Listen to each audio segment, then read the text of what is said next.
പ്രിയപ്പെട്ട കൂട്ടുകാരെ, അക്ഷരപൂജയിലേക്ക് എല്ലാവർക്കും സ്വാഗതം. ഇന്ന് ഞാൻ നിങ്ങൾക്ക് വേണ്ടി അവതരിപ്പിക്കുന്നത് പുനത്തിൽ കുഞ്ഞബ്ദുള്ളയുടെ ഒരു കഥയാണ്. കഥയുടെ പേര് ജീവച്ഛവങ്ങൾ. ജീവച്ഛവങ്ങൾ, പുനത്തിൽ കുഞ്ഞബ്ദുള്ള. നീണ്ടു പരന്നു കിടക്കുന്ന ഗോതമ്പ് വയലുകൾക്കപ്പുറത്ത് ആകാശച്ചെരുവിൽ വെളിച്ചം പൊട്ടിവിടർന്നപ്പോൾ സോന ഞെട്ടിയുണർന്നു. ചാക്കുകഷ്ണങ്ങൾ കൊണ്ട് ഓട്ടകൾ തുന്നിയടച്ച പഴകി ദ്രവിക്കാറായ കമ്പിളി പുതപ്പ് ദേഹത്തു നിന്നു തട്ടിമാറ്റി. കുടിലിൻ്റെ വാതിൽ തുറന്നപ്പോൾ മൂടൽ മഞ്ഞിൻ്റെ ഇടയിലൂടെ അരിച്ചു വന്ന വെളിച്ചവും തുടുത്തുമുറ്റി നിൽക്കുന്ന തണുപ്പും കുടിലിനകത്തേക്ക് അടിച്ചു കയറി. സോന ഉള്ളം കൈകൾ തിരുമ്മി ചൂടാക്കി മുഖം തുടച്ചുകൊണ്ട് പുറത്തു കടന്നു. കുടിലിൻ്റെ വാതിൽ വീണ്ടും അടച്ചു. തലേന്നു രാത്രി മൺകുടത്തിൽ വെള്ളം കൊണ്ടുവന്ന് വയ്ക്കുവാൻ മറന്നുപോയതുകൊണ്ട് അവൻ മുഖം കഴുകുവാനായി പൈപ്പിൻ്റെ അടുത്തേക്ക് നടന്നു. ഗ്രാമവാസികളുടെ സുഖസൗകര്യത്തിനായി ജമീന്ദാരുടെ ദയാഹസ്തം പണിയിപ്പിച്ചതാണ് ആ പൈപ്പ്. സോന മുഖം കഴുകി തലപ്പാവെടുത്ത് മുഖം തുടച്ചു. തണുത്ത കാറ്റ് ദേഹത്തിലേക്ക് അരിച്ചു കയറുകയായിരുന്നു. സോന തൻ്റെ ജവഹർ കോട്ടിൻ്റെ കീശയിൽ കൈകൾ തിരുകി ചുറ്റും നോക്കി. മൂടൽമഞ്ഞിൻ്റെ നേരിയ പർദ്ദയിലൂടെ ജമീന്ദാരുടെ മണിമന്ദിരവും അയൽക്കാരൻ്റെ ചാക്ക് പുതച്ചുകൊണ്ട് തണുത്തു വിറച്ചു നിൽക്കുന്ന പോത്തുകളും കഴുതകളും അവൻ പതിവ് പോലെ കണ്ടു. തൻ്റെ കുടിലിലേക്കു നടക്കുമ്പോൾ സോന ഓർത്തു, ജമാൽപൂർ എന്ന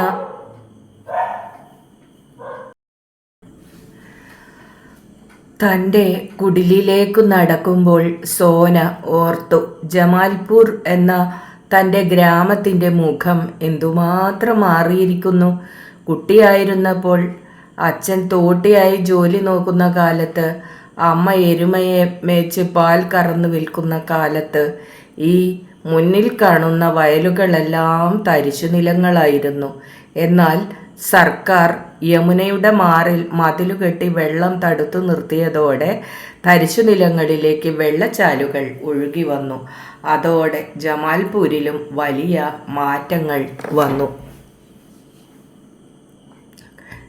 ഗ്രാമമധ്യത്തിൽ ജമീന്ദാരുടെ കൂറ്റൻ മണിമാളിക ഉയർന്നു.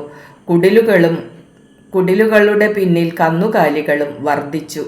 തരിശു നിലങ്ങളിൽ ഗോതമ്പു കതിരുകൾ നൃത്തം വയ്ക്കുവാൻ തുടങ്ങി. താൻ കരുതി ഗ്രാമം മുഴുവൻ സ്വർഗമായെന്ന്. പക്ഷേ തൻ്റെ അച്ഛൻ സ്വർണം എന്ന അർത്ഥം വരുന്ന സോന എന്ന പേര് മാത്രം തനിക്ക് സമ്മാനിച്ചു. ക്ഷയം പിടിച്ചു മരിച്ചു. ഡോക്ടറെ കാണാതെ, ഒരു തുള്ളി മരുന്ന് കഴിക്കാതെ അമ്മ തന്നെയും എരുമയെയും പോറ്റി വളർത്തി. എരുമ വയസ്സായി ചത്തു. താൻ വളർന്ന് യുവാവായി. അമ്മ പക്ഷവാതം പിടിപെട്ടു കിടപ്പിലായി. ഇതാണ് തൻ്റെ സ്വർഗം. ഓ, നേരം ഒരുപാടായെന്ന് തോന്നുന്നു. സോന വേഗം കുടിലിലേക്കു നടന്നു. വാതിൽ തുറന്ന് അകത്തു കടന്നപ്പോൾ അമ്മ ഞരങ്ങിക്കൊണ്ട് കിടക്കുന്നതാണ് കണ്ടത്. മാ, അവൻ വിളിച്ചു. അമ്മ ഉണർന്നു. നിർജീവങ്ങളായ കണ്ണുകളും വർഷങ്ങളുടെ ചുളിവുകൾ വീണ മുഖവും. അവൻ ഊട്ടുകൈലിൽ മരുന്നെടുത്ത് അമ്മയുടെ വായിൽ ഒഴിച്ചു കൊടുത്തു. മരുന്നുകുപ്പി കട്ടിലിൻ്റെ അടിയിൽ വെച്ചു. പിന്നെ റൊട്ടിയും വെള്ളവും എടുത്ത് അമ്മയുടെ കൈ എത്താവുന്നിടത്തേക്ക് മാറ്റിവെച്ച് അവൻ പുറത്തേക്ക് ധൃതി പിടിച്ചിറങ്ങി. സമയം 8 മണിയോടടുത്തിരുന്നു. റോഡിൽ തിരക്ക് വർദ്ധിച്ചിരിക്കുന്നു. തല മൂടിക്കെട്ടിയ പാൽക്കാർ പാൽപാത്രവും സൈക്കിളിൽ വെച്ച് ധൃതി പിടിച്ച് സൈക്കിൾ ഓട്ടുകയാണ്. സോന വേഗം വേഗം നടന്നു. അല്പം താമസിച്ചാൽ മതി. ഡോക്ടർ സാഹിബ് കണ്ണുരുട്ടി ചീത്ത പറയും. ഡോക്ടർ സാഹിബിൻ്റെ ചീത്ത സഹിക്കാം. അതിനൊരു മര്യാദയൊക്കെയുണ്ട്. എന്നാൽ കണ്ണാടിക്കുപ്പായം ഇട്ടു നടക്കുന്ന ടെക്നീഷ്യനെയാണ് സഹിച്ചുകൂടാത്തത്. വായെടുത്താൽ പുളിച്ച തെറിയെ അവൻ പറയൂ. കൂർത്ത ചരലിൽ തട്ടി സോനയുടെ കാലുകൾ വേദനിച്ചു. എങ്ങനെ വേദനിക്കാതിരിക്കും? ഡോക്ടർ മേദി ഹസൻ 1.5 കൊല്ലം ചവിട്ടി പഴയതാക്കിയ ഷൂസ് തന്നെയും വലിച്ച് എത്ര കാലം നടക്കും? അവൻ ഷൂസിലേക്ക് നോക്കി. അപ്പോഴാണ് ആമയുടെ തല പോലെ തൻ്റെ പെരുവിരൽ ഷൂസിൻ്റെ മുത്തി അടർത്തി പുറത്തേക്കു തറച്ചു നിൽക്കുന്നത് കണ്ടത്. ഒരു സൈക്കിൾ ഉണ്ടെങ്കിൽ ഈ പാടുപെടലൊന്നും വേണ്ടായിരുന്നു. ഒരു പഴയ സൈക്കിൾ വാങ്ങാൻ എത്ര കാലമായി കൊതിച്ചുകൊണ്ടിരിക്കുന്നു. മാസം തോറും കിട്ടുന്ന പണത്തിൻ്റെ പകുതിയും ഡോക്ടറുടെ വലിപ്പിലേക്കല്ലേ പോകുന്നത്. 2,00,000 രൂപ ചെലവാക്കി പണിയിച്ച കൂറ്റൻ ഗേറ്റിൻ്റെ നെറുകയിൽ പിടിപ്പിച്ച നാഴികമണിയിലേക്ക് സോന നോക്കി. മണി 8:30. നാഴികമണിയുടെ ചുവട്ടിൽ ചന്ദ്രകലയും അതിന് ഇരുപുറവും വിശുദ്ധ വാചകങ്ങളും കൊത്തിവെച്ചിരിക്കുന്നു. മനുഷ്യ, ഭൂമിയും സ്വർഗവും ഞാൻ നിനക്കു വേണ്ടി സൃഷ്ടിച്ചിരിക്കുന്നു. കാറും സ്കൂട്ടറും റിക്ഷയും സുന്ദരികളും സുന്ദരന്മാരും കടന്നു പോകുന്ന ആ കൂറ്റൻ ഗേറ്റിലൂടെ സോനയും അകത്തേക്ക് കടന്നു. ഡിസക്ഷൻ ഹാളിൽ എത്തിയപ്പോൾ ഭാഗ്യമെന്നു പറയട്ടെ, ടെക്നീഷ്യൻ എത്തിയിട്ടുണ്ടായിരുന്നില്ല. കൂട്ടുകാരൻ നന്വ കേടവർ ടാങ്കിൻ്റെ അടുത്ത് വെറ്റില ചവച്ചുകൊണ്ടിരിക്കുകയായിരുന്നു. ശവശരീരങ്ങൾ സൂക്ഷിക്കുന്ന ടാങ്കാണ് കേടവർ ടാങ്ക്. സോനയെ കണ്ടപ്പോൾ നന്വ എഴുന്നേറ്റു. വായിലൂറിക്കൂടിയ വെറ്റിലക്കറ തുപ്പി ചിറി തുടച്ചുകൊണ്ട് ചിരിച്ചു. നമസ്കാർ. നമസ്കാർ ജി, സോന പ്രതിവന്ദനം പറഞ്ഞു. ചുറ്റുപാട് നോക്കിക്കൊണ്ട് നന്വ പറഞ്ഞു. മൃഗം എത്തിയിട്ടില്ല. വരട്ടെ, ചിരിച്ചുകൊണ്ട് സോന പറഞ്ഞു. പന്നിയുടെ മകനെ ഞാൻ ഒരു ദിവസം ഇടിക്കും. എൻ്റെ അമ്മയുടെ ദീനമൊന്ന് മാറട്ടെ. കാൽപെരുമാറ്റം കേട്ട് രണ്ടുപേരും ഞെട്ടി. അതാ നിൽക്കുന്നു ഒരു ചെകുത്താനെ പോലെ കണ്ണാടിക്കുപ്പായമിട്ട ടെക്നീഷ്യൻ നിസാർ അഹമ്മദ്.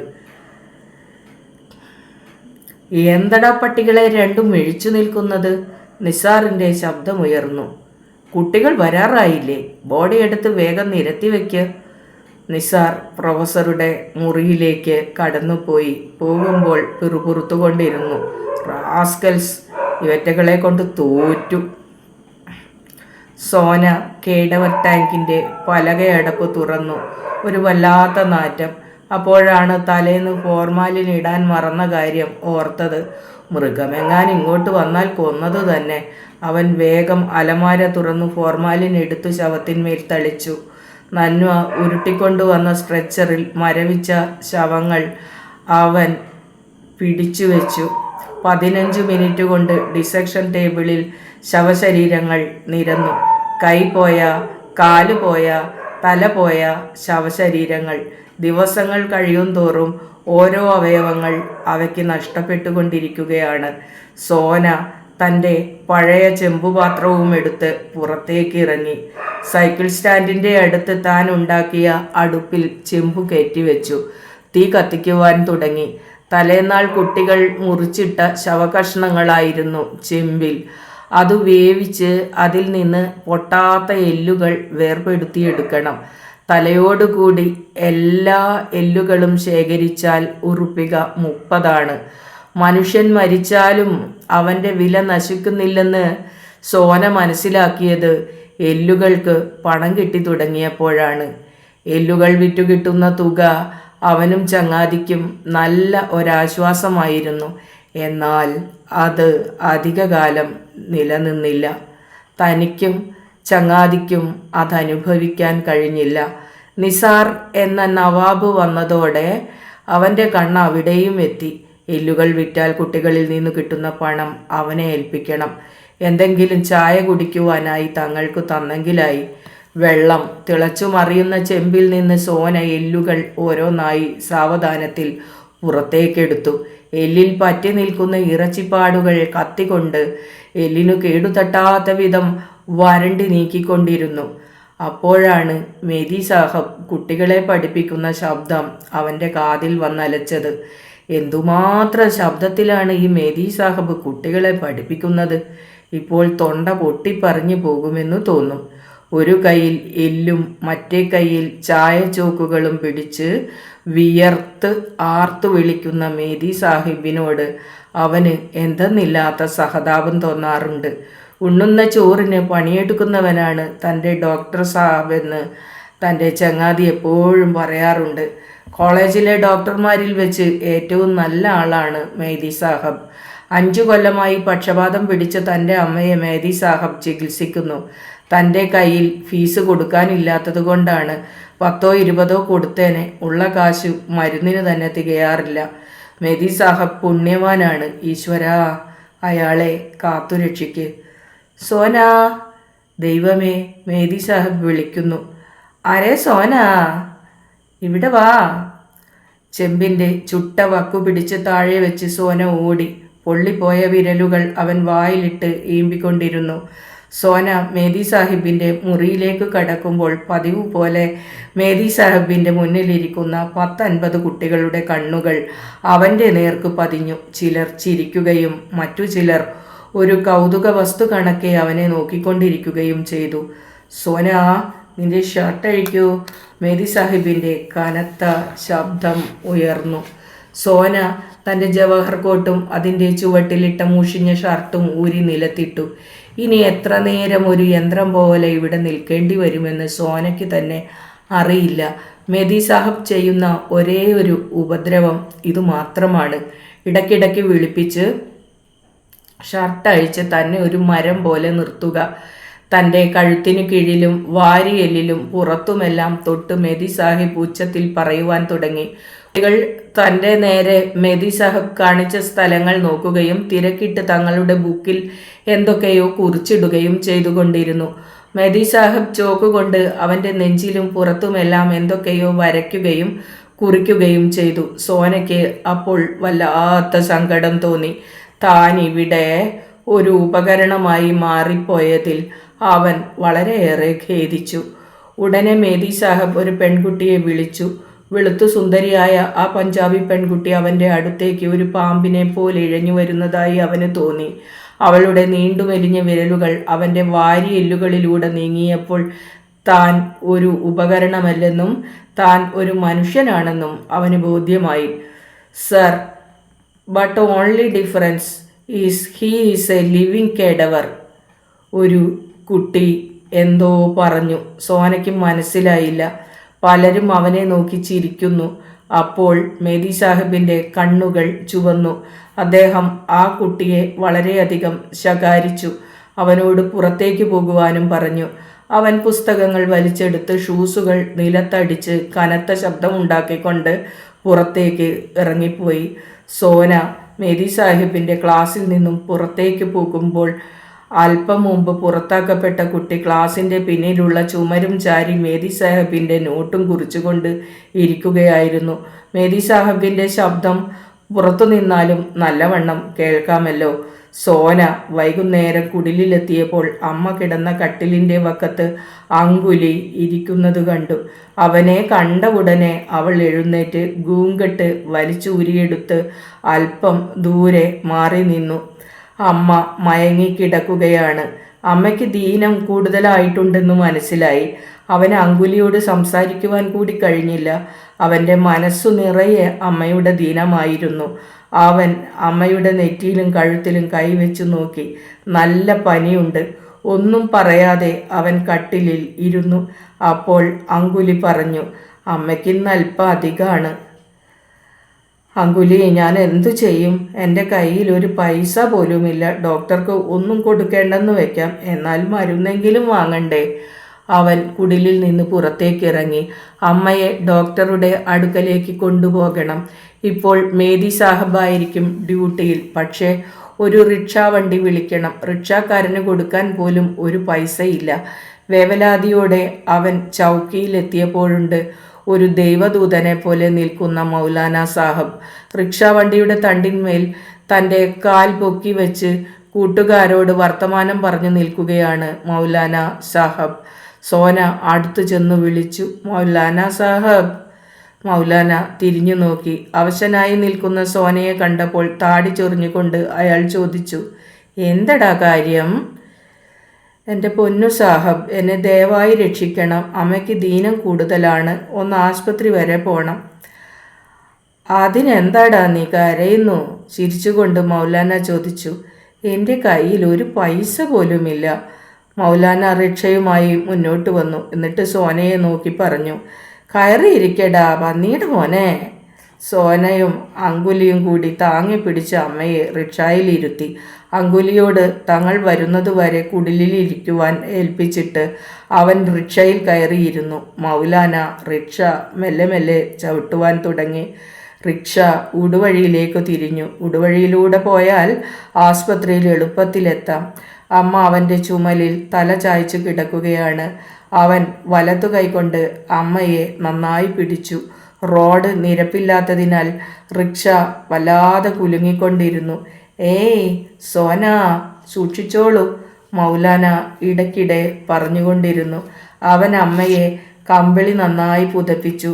ഡിസംബർ മാസത്തിലെ തണുത്ത കാറ്റ് ദേഹത്തിൽ തുളച്ചു കയറിക്കൊണ്ടിരുന്നു. എപ്പോഴും എരുമയെ തല്ലുകയും ചീത്ത പറയുകയും അമ്മയുടെ പതിവായിരുന്നു. എരുമയെ അധികം തല്ലിയതുകൊണ്ടാണ് അമ്മയ്ക്ക് വാദം പിടിപെട്ടതെന്നാണ് ഗ്രാമക്കാർ പറയുന്നത്. സോന, സൂക്ഷിച്ചോളൂ, ഒരു ഗുണ്ട് വരുന്നു. സോന ഞെട്ടി അമ്മയെ മുറുകെ പിടിച്ചു. റിക്ഷ ഒരു കുലുക്കത്തോടെ താഴുകയും ഉയരുകയും ചെയ്തു. റിക്ഷ ഊടുവഴിയിലൂടെ മെല്ലെ മെല്ലെ നീങ്ങിക്കൊണ്ടിരുന്നു. കാലുകൾ മെല്ലെ മെല്ലെ പൊക്കിയും താഴ്ത്തിയും മൗലാന റിക്ഷ ചവിട്ടുകയാണ്. മൗലാനായുടെ കാലിൻ്റെ പിൻഭാഗത്തുള്ള മാംസകഷ്ണം ഉരുണ്ടു മേലോട്ട് കയറുന്നതും താഴോട്ട് ഇറങ്ങുന്നതും സോന കൗതുകത്തോടെ നോക്കിക്കൊണ്ടിരുന്നു. മൗലാനയുടെ കാലൊന്നു തളർന്നാൽ അയാൾക്ക് പിറ്റേന്നു റൊട്ടിയില്ല. ആസ്പത്രിയുടെ മുമ്പിൽ രോഗികളും അവരുടെ ബന്ധുക്കളും വരിയായി നിൽക്കുന്നുണ്ടായിരുന്നു. എന്തൊരു നശിച്ച വരിയാണിത്! ആസ്പത്രിയിലും സിനിമാശാലയിലും റേഷൻ കടയിലും മുനിസിപ്പൽ കക്കൂസിലും എന്നു വേണ്ട സകല സ്ഥലത്തും ഈ വരി തന്നെ. വരിയില്ലാത്ത ജീവിതമില്ലല്ലോ ഇപ്പോൾ.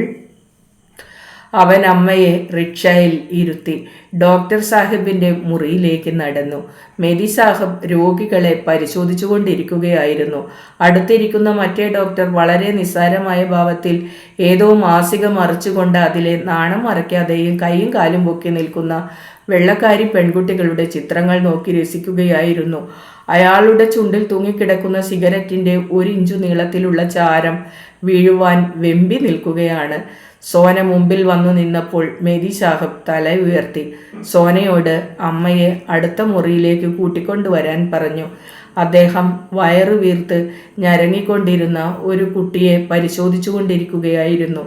അമ്മയെ മുറിയിൽ കിടത്തി 5 മിനിറ്റ് കഴിയുമ്പോഴേക്കും മെതി സാഹിബ് വന്നു. വളരെ സൂക്ഷ്മതയോടെ അദ്ദേഹം അമ്മയെ പരിശോധിച്ച് ഒരു ഇഞ്ചക്ഷൻ കൊടുത്തു. മരുന്നിനുള്ള കുറിപ്പും എഴുതി കൊടുത്തു. ഒന്നും ഭയപ്പെടേണ്ടതില്ല എന്നും പറഞ്ഞ് അവനെ ആശ്വസിപ്പിച്ചുകൊണ്ട് അദ്ദേഹം എഴുന്നേറ്റു. മെതി സാഹിബിൻ്റെ നേരെ സോന കൈകൂപ്പി നിന്നു. അവൻ പ്രാർത്ഥിച്ചു, ദൈവമേ, മെതി സാഹിബിൻ്റെ ആയുസ് നീട്ടണേ. അവൻ വീട്ടിലെത്തുമ്പോൾ അങ്കുലി ചിമ്മിനി വിളക്കിൻ്റെ മുമ്പിൽ അവരെ കാത്തിരിക്കുകയായിരുന്നു. സോന ചോദിച്ചു, അങ്കുലി, നീ ഞങ്ങളെ കാത്തു മുഷിഞ്ഞു ഇല്ലേ? അമ്മയെ താങ്ങിക്കിടത്തുമ്പോൾ അവൾ പറഞ്ഞു, ഇല്ല, ഇപ്പൊ പോയതല്ലേ ഉള്ളൂ നിങ്ങൾ. അമ്മ വയ്യാത്ത സ്വരത്തിൽ അപ്പോൾ പറഞ്ഞു, മോനെ, എന്നാ അങ്കുലി പോട്ടെ, നീ ചെല്ലൂ കൂടെ. നോക്കണേ അമ്മയുടെ പേടി. അങ്കുലിയെ കുടിലിൽ കിടത്താൻ അമ്മയ്ക്ക് വല്ലാത്ത പേടിയാണ്. ശരിയാണ്, കല്യാണം കഴിക്കുന്നതിന് മുമ്പ് പെണ്ണിനെ വീട്ടിൽ താമസിപ്പിക്കുന്നത് തെറ്റല്ലേ? മാത്രമല്ല ഗ്രാമക്കാർക്ക് അതൊരു പാട്ടുമായി തീരും. അവർ ഇറങ്ങി നടക്കുവാൻ തുടങ്ങി. ഒരു വെളിപ്പാട് അകലെയുള്ള കുടിലിലാണ് അങ്കുലി താമസിക്കുന്നത്. അവളെ ഇങ്ങനെ ഒറ്റയ്ക്ക് താമസിപ്പിക്കേണ്ടി വന്നതിൽ അവൻ എപ്പോഴും സങ്കടം തോന്നാറുണ്ട്. അമ്മയുടെ രോഗം സുഖമായിട്ട് വേണം അവളെ തൻ്റെ ഭാര്യയാക്കി കുടിലിൽ താമസിപ്പിക്കാൻ. ഇനിയും എത്ര കാലം വേണ്ടിവരും? അവൾക്കാണെങ്കിലും നല്ല പ്രായമായി. ചെറുപ്പം മുതൽക്കേ അവൾ തൻ്റെ കൂടെ കളിച്ചു വളർന്നതാണ്. നല്ല ഇരുട്ടുള്ള രാത്രിയായിരുന്നു. ജമീന്ദാരുടെ മട്ടുപ്പാവിൽ നിന്നും കത്തുന്ന വിളക്ക് ചുറ്റും വെളിച്ചം വീശിയിരുന്നു. അദ്ദേഹത്തിൻ്റെ പന്തിയിൽ നിന്ന് കുതിരകൾ നിലത്ത് കുളമ്പിട്ടടിക്കുന്ന ശബ്ദം കേൾക്കാനുണ്ട്. അവരൊന്നും സംസാരിച്ചില്ല. കനത്ത ഹൃദയവുമായി നീങ്ങിക്കൊണ്ടിരുന്ന അവൻ്റെ തൊട്ടു പിന്നിലായി അവൾ നടക്കുകയാണ്. ഇടയ്ക്കിടയ്ക്ക് അവരുടെ കൈവിരലുകൾ തമ്മിൽ തൊടുന്നുണ്ടായിരുന്നു. അവൾ നടക്കുമ്പോൾ തെറിക്കുന്ന പൂഴിത്തരികൾ സോനയുടെ കാലിൽ വീണുകൊണ്ടിരുന്നു. അവൾ കുടിലിലെത്തിയപ്പോൾ അങ്കുലി തീപ്പെട്ടി ഉരച്ച് വിളക്കു കത്തിച്ചു. സോന അകത്തു കടന്നിരുന്നു. ഒരു അലൂമിനിയം പാട്ടയിൽ എന്തോ സാധനം അവൾ അവൻ്റെ മുമ്പിൽ കൊണ്ടുവന്നു വെച്ചു. അവൾ ചോദിച്ചു, ഇതെന്താ? തിന്നു നോക്ക്. അവൻ തിന്നു. ഒന്നാന്തരം അണ്ടേക്ക ഹൽവ. മുട്ടയിട്ട് വെള്ളം കുടിക്കുമ്പോൾ അവൻ ചോദിച്ചു, എവിടുന്ന് കിട്ടി? എവിടുന്ന് കിട്ടാനാ തർവാല, ബംഗ്ലാവിലെ മേം സാഹബ് തന്നു. അവർ വലിയ സന്തോഷത്തിലാ. അവർക്ക് ഇന്നൊരു കുട്ടി പിറന്നു. കടിഞ്ഞൂൽ കുട്ടിയാ. എന്തോ ആലോചിച്ചുകൊണ്ട് സോന പറഞ്ഞുകൊണ്ടിരുന്നു. മേം സാഹിബിന് കുട്ടി പിറന്നു. കുട്ടി പിറന്നു. നല്ല കാര്യം. എന്നിട്ട് അവൻ അങ്കുലിയോട് ചോദിച്ചു, അപ്പോൾ അങ്കുലി, നിനക്ക് എപ്പോഴാ ഒരു കുട്ടി പിറക്കുക? അങ്കുലി വല്ലാതെ നാണിച്ചുപോയി. ഗുങ്കട്ട് വലിച്ചു താഴ്ത്തി മുഖം മറച്ചുകൊണ്ട് അവൾ മാറി നിന്നു. അവളുടെ കാലിൻ്റെ തള്ളവിരൽ നിലത്തെന്തോ വരച്ചുകൊണ്ടിരുന്നു. എഴുന്നേറ്റ് അവളെ മാറോട് ചേർത്ത് പുണരുവാൻ സോന കൊതിച്ചു. കല്യാണം കഴിക്കാതെയോ? വളരെ നിജമായ ഒരാഗ്രഹം മനസ്സിൽ ഉയർന്നതിന് അവൻ തന്നെത്താൻ കുറ്റപ്പെടുത്തി. ശരി, ഞാൻ പോകട്ടെ. അവൻ പോകാൻ എഴുന്നേറ്റു. എന്നിട്ടും വീണ്ടും ചോദിച്ചു, അല്ല അങ്കുലി, നിനക്ക് പേടിയില്ലേ ഇവിടെ ഒറ്റയ്ക്ക് താമസിക്കാൻ? എനിക്ക് പേടിയോ? വല്ല തെമ്മാടികളും വന്നാലോ? അവൾ അല്പം മാറി മൂലയിൽ വെച്ചിരുന്ന ചൂലിൻ്റെ നേർക്ക് വിരൽ ചൂണ്ടി നിന്നു. അവൻ ഓർത്തു, ഓഹോ, ഇതു താർവാല ബംഗ്ലാവ് അടിച്ചു വാരാൻ മാത്രമല്ല ഉപയോഗിക്കുന്നത്. പെണ്ണായാൽ ഇങ്ങനെ ആയിരിക്കണം. സോന ഇറങ്ങി നടന്നു. കുറേ ദിവസങ്ങളോളം അങ്കുലി കുടിലിൽ വരാതായപ്പോൾ ഒരു വൈകുന്നേരം അവൻ അവളുടെ കുടിലിലേക്കു ചെന്നു. അവൻ അവിടെ എത്തിയപ്പോൾ അവൾ പറിച്ചിട്ട തലമുടിയുമായി കുടിലിൻ്റെ കോലായിൽ ഇരിക്കുകയായിരുന്നു. സോനയെ കണ്ട നിമിഷത്തിൽ അവൾ ചാടി എഴുന്നേറ്റ് അകത്തു കയറി കുടിലിൻ്റെ വാതിലടച്ചു കളഞ്ഞു. സോന അത്ഭുതത്തോടെ മിഴിച്ചു നിന്നു. താൻ സ്വപ്നം കാണുകയാണോ എന്ന് അവൻ സംശയിച്ചു. അവൻ ചുറ്റും നോക്കി. അടുത്ത കുടിലിൻ്റെ മുറ്റത്ത് കുട്ടികൾ കളിച്ചാർത്തു നടക്കുന്നുണ്ട്. ജമീന്ദാരുടെ കുതിരവണ്ടി കിലുങ്ങിക്കൊണ്ട് എങ്ങോട്ടോ പോകുന്നുണ്ട്. സ്വപ്നമല്ല. അവൻ വാതിലിന് മുട്ടിക്കൊണ്ട് വിളിച്ചു, അങ്കുലി, വാതിൽ തുറക്കൂ. നിനക്ക് എന്തു പറ്റി? തൊണ്ടയിടറിയ അങ്കുലിയുടെ ശബ്ദം പുറത്തു വന്നു. എനിക്ക് ഒന്നും പറ്റിയിട്ടില്ല. നിങ്ങൾ ഇവിടെ നിന്നും പോയാൽ മതി. പെട്ടെന്ന് വന്ന അത്ഭുതം അടക്കി പിടിച്ചുകൊണ്ട് അവൻ ചോദിച്ചു, അങ്കുലി, എന്തുണ്ടായി? കാര്യം പറയൂ. അവൾ കരയുകയായിരുന്നു. ഏങ്ങലിൻ്റെ അലകൾ വാതിൽപ്പാളികൾക്കിടയിലൂടെ കടന്നു വന്ന് അവൻ്റെ കാതിലലച്ചു. അന്ന് ആദ്യമായിട്ടാണ് അങ്കുലി കരയുന്നത് അവൻ കേൾക്കുന്നത്. അവളെ കണ്ട് അവളുടെ കണ്ണുനീർ തുടച്ചു കൊടുക്കുവാൻ അവൻ അതിയായി ആഗ്രഹിച്ചു. പക്ഷേ അടച്ച വാതിലിനു പുറത്ത് അപരന് എന്തു ചെയ്യാൻ കഴിയും? ഉടനെ വാതിൽ തുറക്കപ്പെട്ടു. അവൻ വളരെ സന്തോഷിച്ചു നിൽക്കുമ്പോൾ അങ്കുലി പുറത്തു വന്നു. എന്നാൽ അവൻ്റെ നേരെ ഒന്നും നോക്കുക പോലും ചെയ്യാതെ അവൾ പുറത്തേക്കിറങ്ങി മുറ്റത്ത് കുനിഞ്ഞിരുന്ന് ഛർദ്ദിക്കാൻ തുടങ്ങി. പലതും ചോദിക്കാനും പറയാനും ചെയ്യാനും അവൻ ആഗ്രഹിച്ചെങ്കിലും അവൻ അവശനായി കഴിഞ്ഞിരുന്നു. അവൾ മുറ്റത്തു നിന്ന് എഴുന്നേറ്റ് വീണ്ടും അകത്തു കടന്ന് വാതിലടയ്ക്കുന്നത് അവൻ നോക്കി നിന്നു. വാതിലടയ്ക്കുമ്പോൾ അവൾ ഇങ്ങനെ പറഞ്ഞു, ഈ പാപിയെ നോക്കി ഇനി ഇവിടെ വരരുത്. പെട്ടെന്ന് വന്ന ധൈര്യത്താലും ആവേശത്താലും അവൻ വീണ്ടും ചോദിച്ചു, അങ്കുലി, നിനക്ക് എന്തു പറ്റി? ഉത്തരം പുറത്തേക്കു തെറിച്ചു വീണില്ല. പറ്റിയത് അവൾ എങ്ങനെ അവൻ്റെ മുഖത്ത് നോക്കി പറയും? സ്വന്തമായി ആരുമില്ലാത്ത അങ്കുലിക്ക് ഒരേ ഒരു സഹായി മേം സാഹിബായിരുന്നു. നേരം പുലരുമ്പോൾ തൻ്റെ ചൂലുമായി അവൾ മേം സാഹിബിൻ്റെ വീട്ടിലേക്ക് പുറപ്പെടുന്നു. എന്നിട്ട് വീടും കക്കൂസും കുളിമുറിയും കോഴിക്കൂടും മുയൽക്കൂടും പരിസരവും അവൾ അടിച്ചു വൃത്തിയാക്കുന്നു. മേം സാഹിബ് നിത്യേന കൊടുക്കുന്ന ഭക്ഷണവും മാസത്തിൽ കൊടുക്കുന്ന 10 രൂപയുമാണ് അവളുടെ രക്ഷ.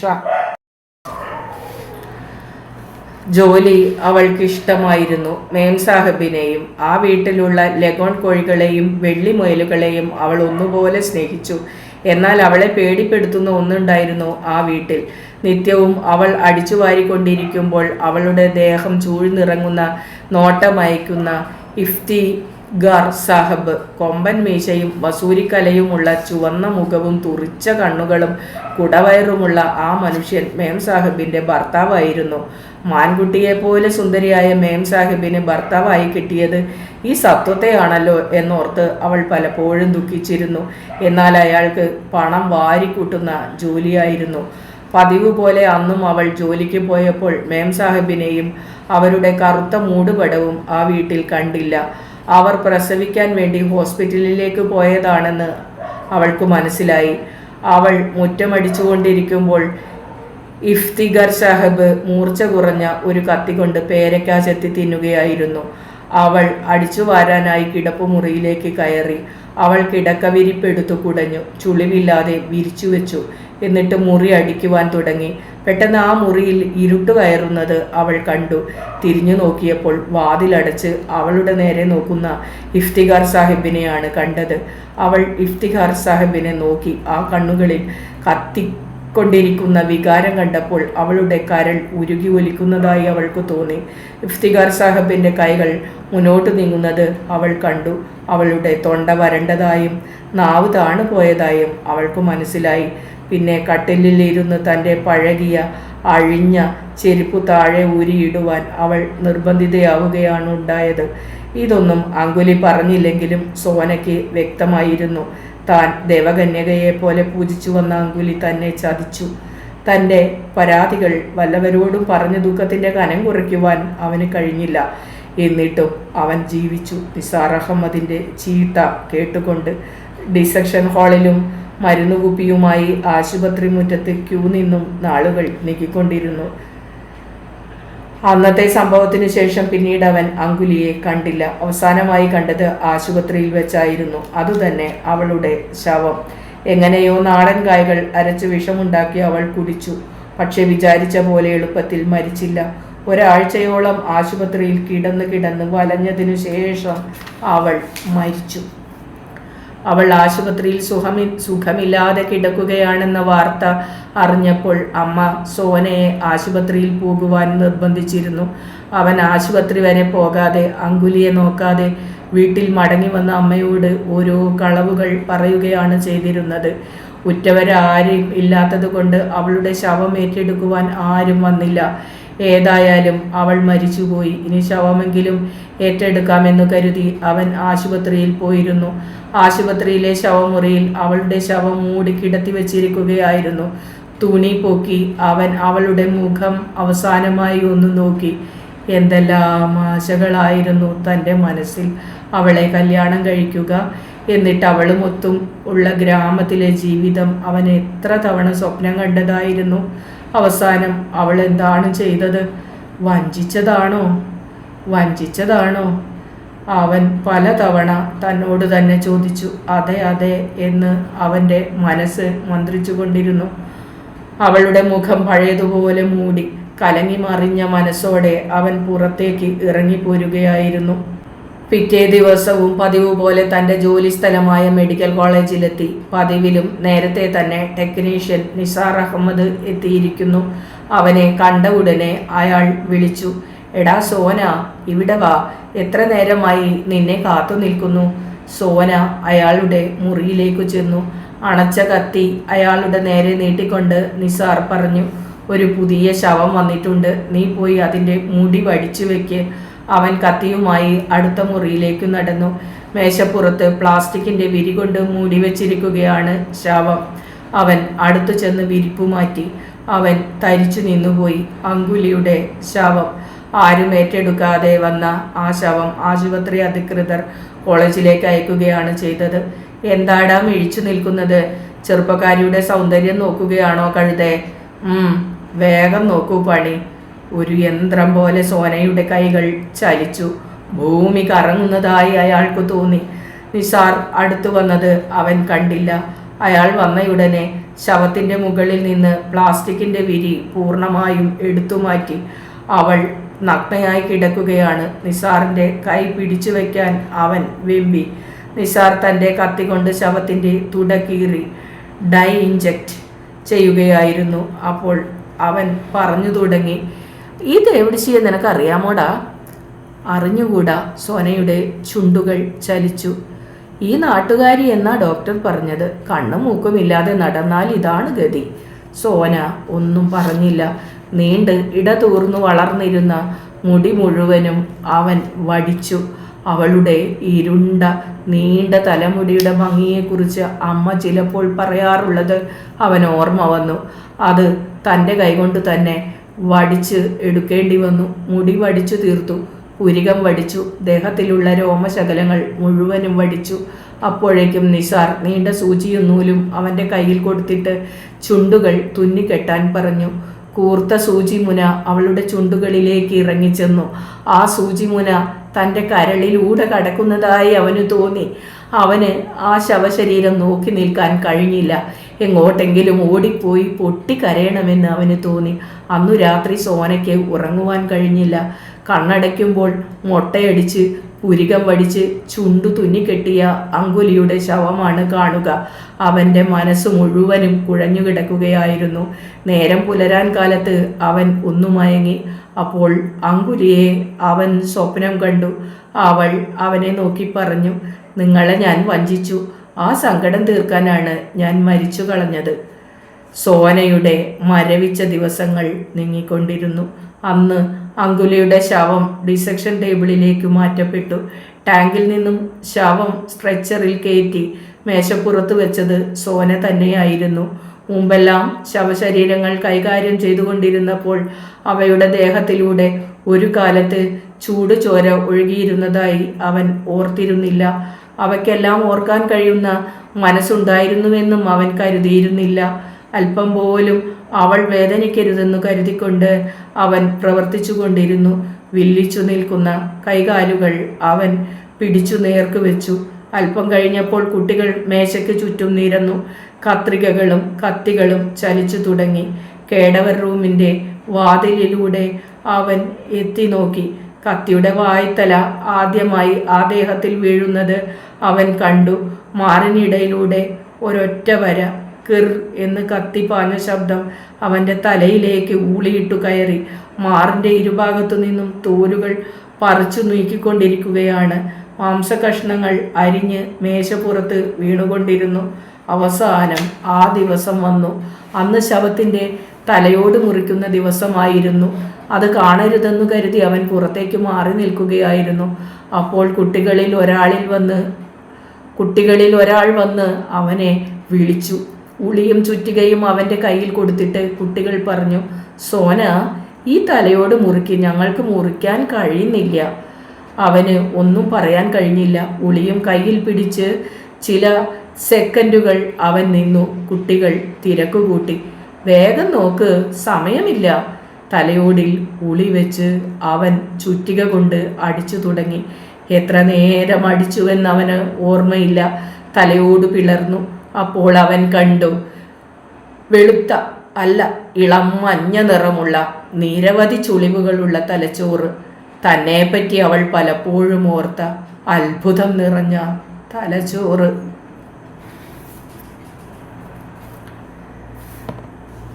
വല്ലാതെ മനസ്സിനെ കൊത്തിപ്പറിക്കുന്ന ഒരു കഥയാണ് ഇത്.